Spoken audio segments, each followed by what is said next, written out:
Hello mga ka-chisflix!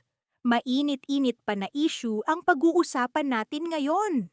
Viral na motovlogger na walang respeto, persona non grata sa Zambales.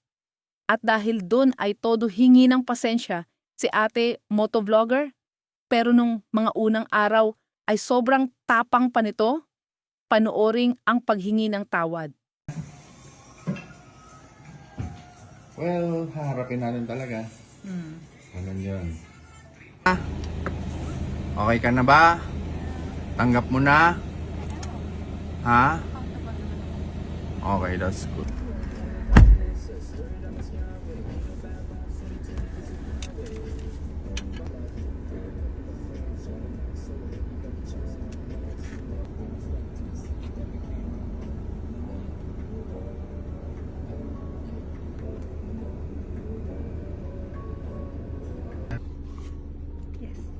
Ha?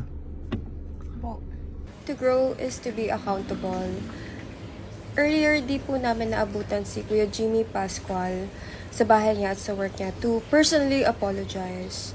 So, I would like to take this opportunity to say sorry to Kuya Jimmy for what I've caused. And of course, as well as to those people who got dragged into the issue, sorry din po sa citizen of Zambales, the riding community, especially the off-road community. This issue is all on me.